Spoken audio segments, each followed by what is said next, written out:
საქართველოს ყოფილი პრეზიდენტი მიხეილ სააკაშვილი სასჯელის დარჩენილ ვადას ციხეში მოიხდის. პენიტენციური დაწესებულების ინფორმაციით, მსჯავრდებული სააკაშვილი გუშინ კლინიკა ვივამედიდან რუსთავის მე-12 პენიტენციურ დაწესებულებაში გადაიყვანეს.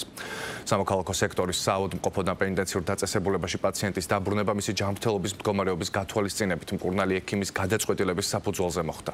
რუსთავის ციხესთანაა ჩვენი ჟურნალისტი თამუნა ციკლაური, რომელიც ახლა პირდაპირ ეთერში გვიერთდება. თამუნა, ბოლო ინფორმაციას ველით შენგან. დიახ, ზუსტად 3 წელიწად ნახევრის განმავლობაში იმყოფებოდა მიხეილ სააკაშვილი კლინიკა ვივამედში, ის იღებდა სტაციონარულ მკურნალობას სწორედ კლინიკაში, თუმცა გუშინ იქნა მიღებული გადაწყვეტილება იმის თაობაზე, რომ მისი ჯანმრთელობის მდგომარეობა არის უკვე დამაკმაყოფილებელი და მან ახლა სასჯელის მოხდა უნდა გააგრძელოს უკვე პენიტენციური დაწესებულებაში. ნომერ მე-12 სასჯელ აღსრულების დაწესებულებაში ის უკვე მასპინძლობს პირველ სტუმარს და ეს სტუმარი არის მისი უფლებადამცველი ვახტანგ ბარამაშვილი. ცოტა ხნის წინ შევიდა სასჯელ აღსრულების დაწესებულებაში სააკაშვილის მოსანახულებლად, როგორც ადვოკატი ამბობს, გუშინ მოინახულა მან სააკაშვილი დღის პირველ ნახევარში, თუმცა მაშინ ჯერ კიდევ არ ჰქონდათ არც ადვოკატს და არც მის უფლებების მისი დაცვის ქვეშ მყოფს ინფორმაცია იმის თაობაზე, რომ უპირებდნენ სასჯელ აღსრულების დაწესებულებაში დაბრუნებას. როგორც ადვოკატი ამბობს, ოფიციალურ პოზიციას მიხეილ სააკაშვილის ამ საკითხთან დაკავშირებით გავიგებთ მას შემდეგ, რაც ის გაესაუბრება სწორედ სააკაშვილს. ასევე გეტყვით, რომ დღეს აქ კიდევ გეგმავენ ადვოკატები მოსვლას, ისინიც გაესაუბრებიან სააკაშვილს, ამ დრომდე არ გამოჩენილან სასჯელ აღსრულების დაწესებულებასთან მისი ოჯახის წევრები.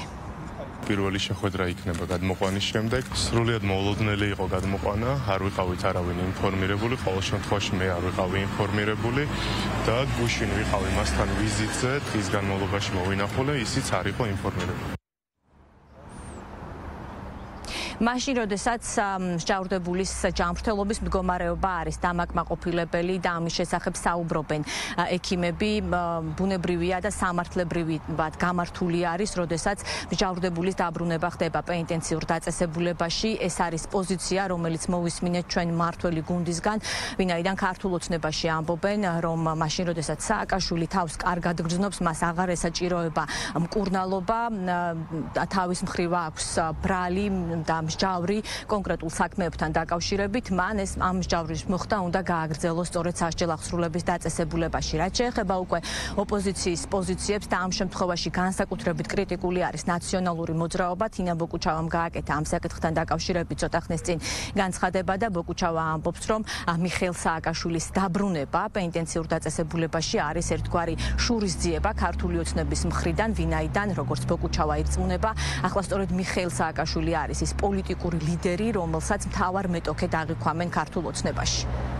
13 წლის თავზე ხელისუფლების მშვიდობიანი გადაბარებიდან ივანიშვილის მთავარი მეტოქე და პოლიტიკური მტერი, ისევე როგორც პერსონალური მტერი, დღესაც სწორედ საქართველოს მესამე პრეზიდენტი მიხეილ სააკაშვილია.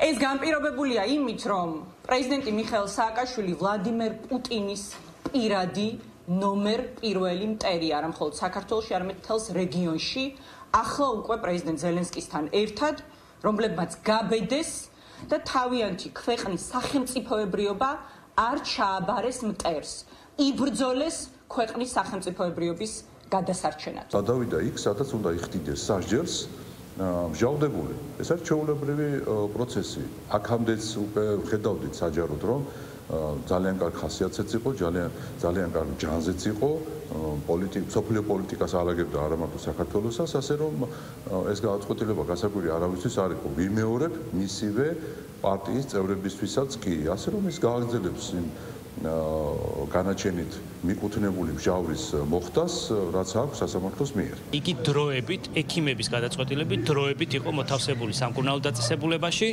ასევე ექიმების გადაწყვეტილებით, როდესაც ამის საჭიროება დადგა და ექიმებმა ჩათვალეს, რომ მისი მკურნალობა დასრულებულია და მას აღარ არის უკვე იმისი აუცილებლობა, რომ იგი იმყოფებოდეს სამკურნალო დაწესებულებაში, იგი დაბრუნდა იქ, სადაც სასამართლოს მიერ არის გადაწყვეტილება, რომ მან მოიხადოს თავისი სასჯელი. მე შეგახსენებთ, რომ მიხეილ სააკაშვილი 2022 წლის 12 მაისს იქნა გადაყვანილი პენიტენციური დაწესებულებიდან კლინიკა ვივამეთში სტაციონარული მკურნალობის მიზნით. 3 წელიწად ნახევარი გაატარა მან სწორედ კლინიკა ვივამეთში. გუშინ კი უკვე მიიღეს გადაწყვეტილება, რომ მისი ჯანმრთელობის მდგომარეობა არის დამაკმაყოფილებელი და ის გუშინ დაბრუნდა სწორედ ნომერ 12 სასჯელ აღსრულების დაწესებულებაში. მე ასევე გეტყვით იმასაც, რომ მიხეილ სააკაშვილს ბრალი და მიხეილ სააკაშვილი ბრალდებული და მსჯავრდებულია რამდენიმე საქმესთან დაკავშირებით. სულ ბოლო ბრალი მას წარედგინა რამდენიმე დღის წინ და ამ შემთხვევაში მას უკვე საგამოძიებო უწყებები ედავებიან საქართველოს კონსტიტუციური წყობილების ძალადობით შეცვლისაკენ ან სახელმწიფო ხელისუფლების დამხობისაკენ მოწოდებების ფაქტზე. მადლობა, პირდაპირ ეთერში თამუნა ციკლაური საუბრობდა.